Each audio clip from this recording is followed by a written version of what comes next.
Financial accounting का and result होता है फाइनेंशियल स्टेटमेंट।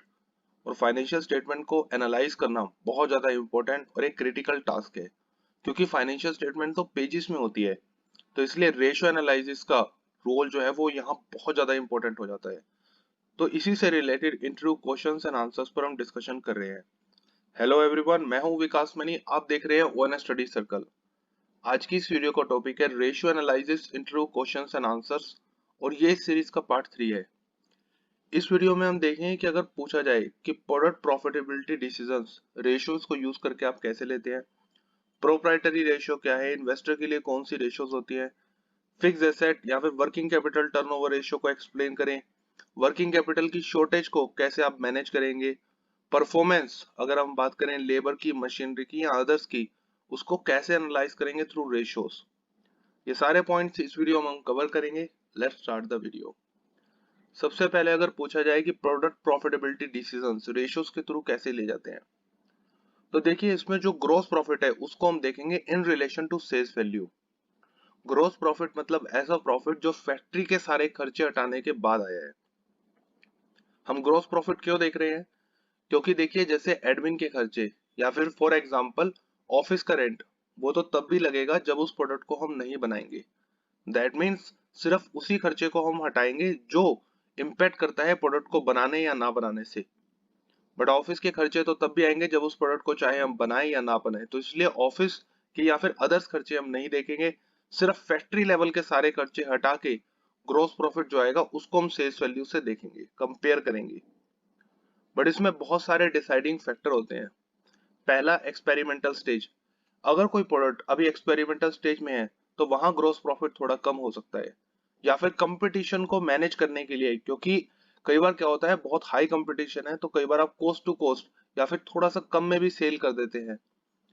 तो मार्केट में सस्टेन होने के लिए, मार्केट में बने रहने के लिए, कंपटीशन को मैनेज करने के लिए अगर आप ऐसा कर रहे हैं तो उस केस में ग्रॉस प्रॉफिट थोड़ा कम हो सकता है, वो एक्सेप्टेबल है। Profitable combination of product mix, इसका मतलब क्या है? मान लीजिए कस्टमर है, वो आपसे 4 प्रोडक्ट का कॉम्बिनेशन परचेज करता है ऑलवेज। तो उसमें से एक प्रोडक्ट ऐसा है जिसमें आपको ग्रॉस प्रॉफिट काफी कम है, बट बाकी 3 प्रोडक्ट के कॉम्बिनेशन को हम देखें तो उसमें ग्रॉस प्रॉफिट बहुत ज्यादा है। तो दैट मीन्स अगर हम कॉम्बिनेशन में सेल कर रहे हैं और उसमें वो प्रोडक्ट इंपॉर्टेंट है, तो इसलिए प्रोडक्ट कॉम्बिनेशन भी एक डिसाइडिंग फैक्टर हो सकता है। प्रोडक्शन मेथड, अगर प्रोडक्शन मेथड पुराना है या उसमें कुछ चेंज करके हम बेटर प्रॉफिट अर्न कर सकते हैं, तो इसलिए ग्रॉस प्रॉफिट के केस में हम प्रोडक्शन मेथड को भी देखेंगे। रिजेक्शन कितनी हो रही है, अगर प्रोडक्ट को बनाने में फैक्ट्री रिएक्शन बहुत ज्यादा है, या फिर मार्केट में कि प्रोडक्ट जब आपने सप्लाई कर दिया उसके बाद मार्केट में रिजेक्ट हो रहा है, तो इसको भी हम देखेंगे कि रिजेक्शन को कंट्रोल करके भी प्रॉफिट बढ़ता है। और फिर हम कॉस्ट को एनालाइज करेंगे प्रोडक्ट से related. Total production cost, raw material, labour, machinery, others, कितनी है इन कॉस्ट का पोर्शन, जैसे raw material percentage to total production cost. तो इससे हम देख पाएंगे कि कॉस्ट के किस पर्टिकुलर सेक्शन को हमें कंट्रोल करना है। तो इस तरीके से प्रोडक्ट प्रॉफिटेबिलिटी डिसीजंस रेशियोज के थ्रू हम इसमें एनालाइज करते हैं।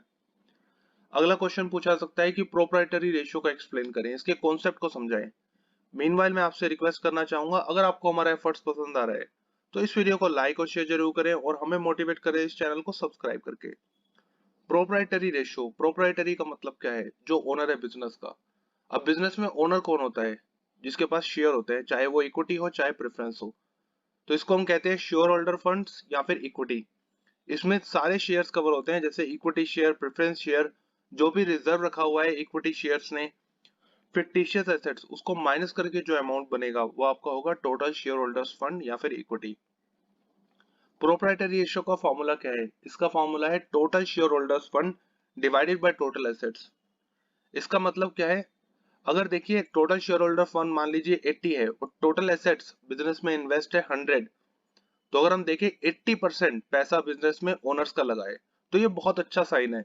अगर बिजनेस में ओनर्स का पैसा धीरे धीरे कम होता जा रहा है, तो दैट मीन्स ओनर्स जो है उनका बिजनेस में फेथ कम हो रहा है, वो धीरे धीरे अपनी मनी जो है वो बिजनेस से निकाल रहे हैं।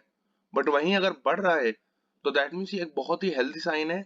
इससे पता लगता है कि ओनर्स का ट्रस्ट है कि बिजनेस बहुत अच्छी पोटेंशियल रखता है और फ्यूचर में भी बहुत अच्छा ग्रो करेगा।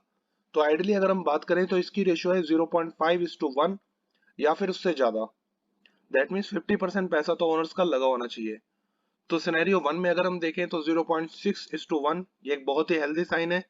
सिनेरियो 2 में 0.3:1, दैट मीन 70% पैसा जो है वो लोन से या डेप्ट से हमारा लगा है। ये एक बहुत हेल्दी साइन नहीं है। तो इस तरह से प्रोप्राइटरी रेशियो को हम एनालाइज करते हैं। अगला क्वेश्चन पूछा सकता है कि इन्वेस्टर्स के लिए कौन सी इंपॉर्टेंट रेशियोज होती है। देखिए, इन्वेस्टर का मतलब क्या है। इन्वेस्टर का मतलब है जो बिजनेस में पैसा इन्वेस्ट करता है, बट उसके माइंड में दो फोकस पॉइंट्स होते हैं। पहला, वो चाहता है कि जो वो मनी इन्वेस्ट कर रहा है वो सेफली इन्वेस्टेड हो और उसको अच्छे रिटर्न्स भी मिले। तो रिटर्न्स के लिए वो रिटर्न से रिलेटेड रेशियोज पर फोकस करता है, जैसे रिटर्न ऑन इन्वेस्टमेंट। इन्वेस्टमेंट का मतलब यहाँ सिर्फ ओनर की इन्वेस्टमेंट से नहीं है। इन्वेस्टमेंट का मतलब है टोटल बिजनेस में कितनी इन्वेस्टमेंट की गई है। Total capital employed, share holder loan से कहीं से भी पैसा लेके बिजनेस में कितना पैसा लगाया है, उसे हम कहते हैं टोटल कैपिटल एम्प्लॉयड। तो प्रॉफिट, प्रॉफिट इसमें हम देखेंगे बिफोर इंटरेस्ट एंड टैक्स। ऐसा क्यों है? क्योंकि देखिए, इंटरेस्ट भी प्रॉफिट में से पे हुआ है और टैक्स भी जो है वो भी प्रॉफिट आने पर आपको देना पड़ा है। तो दैट मीन्स अल्टीमेटली सबसे पहले कितना प्रॉफिट हुआ था, बाद में उसमें हमने इंटरेस्ट दिया, टैक्स दिया, डिविडेंड दिए। तो profit before interest and tax divided by total capital employed. Return on equity, equity कौन होते हैं? इक्विटी ओनर्स वो होते हैं जिन्हें सबसे बाद में पैसा मिलता है। पहले इंटरेस्ट पे हो जाता है, फिर टैक्स पे हो जाता है, फिर प्रेफरेंस डिविडेंड भी पे हो जाता है, उसके बाद इक्विटी ओनर्स को पैसा मिलता है। तो दैट मीन्स अगर हम देखें प्रॉफिट आफ्टर टैक्स, जिसमें से इंटरेस्ट भी चला गया और टैक्स भी दे दिया, और उसके बाद आपने प्रेफरेंस डिविडेंड भी दे दिया, इसको डिवाइड करेंगे टोटल इक्विटी फंड से, तो इसमें पता लगेगा कि पर इक्विटी फंड पे आपको कितना रिटर्न मिला है। ये आप देख सकते हैं। अनदर है अर्निंग पर शेयर। इसका फॉर्मूला क्या है? PAT minus preference dividend divided by number of equity share. यहाँ हम इक्विटी फंड के अमाउंट की बात नहीं करें, यहाँ हम बात करें इक्विटी शेयर्स की। मान लीजिए टोटल अर्निंग है 100 और इक्विटी शेयर्स है 10, तो दैट मीन्स हर शेयर पे हमें 10 रुपीज का प्रॉफिट हुआ है। ऐसे हम अर्निंग देख सकते हैं कि एक्चुअल में कितनी अर्निंग की गई है पर शेयर। जो इक्विटी ओनर है कितनी अर्निंग है उनकी पर शेयर। डिविडेंड यील्ड, ये एक बहुत इंपॉर्टेंट रेशियो है। ये बेसिकली क्या बताती है? Dividend per share divided by market price पर शेयर। वो प्राइस नहीं जो पे करते टाइम आपने दिया था, मार्केट में उस शेयर का करंट लेवल पर कितना प्राइस है और उस पर कितना डिविडेंड मिला है, ये बताता है dividend yield. Dividend pay out ratio, ये क्या बताती है? इसका फॉर्मूला है dividend per share divided by earning per share. अब देखिए, जो इक्विटी ओनर्स थे, यहाँ पर उन्होंने फॉर एग्जांपल 10 रुपीज अर्न करे, बट एक्चुअल में उन्होंने कितना डिविडेंड लेकर गए बिजनेस से। मतलब इक्विटी ओनर्स ने 10 रुपए बिजनेस में कमाए, बट उसमें से सिर्फ 6 रुपए उन्होंने एज अ डिविडेंड निकाले, बाकी जो अमाउंट है उसका वो रिजर्व रख रहे हैं या फिर कहीं और इन्वेस्ट कर रहे हैं। पी रेशो, इसका फॉर्मूला क्या है? Share price divided by earning per share. अब देखिए, शेयर का प्राइस 10 है, अर्निंग पर शेयर 1 है, तो इसका मतलब क्या है? 1 रुपया बिजनेस में कमाने के लिए आपको 10 रुपए लगाने पड़ते हैं। तो ये भी रिटर्न से रिलेटेड एक बहुत इंपॉर्टेंट रेशियो है। अदर रेशियोज इसमें होती है प्रोप्राइटरी रेशियो, जिसको हम ऑलरेडी डिस्कस कर चुके हैं। प्रॉफिटेबिलिटी रेशियोज, जिसको हम पार्ट 1 में डिस्कस कर चुके हैं, आप उसे एक्सेस कर सकते हैं। अगला क्वेश्चन इसमें पूछा सकता है कि फिक्स एसेट टर्नओवर रेशियो को एक्सप्लेन करें। इसका फॉर्मूला है net cell divided by net fix assets. Net क्यों है?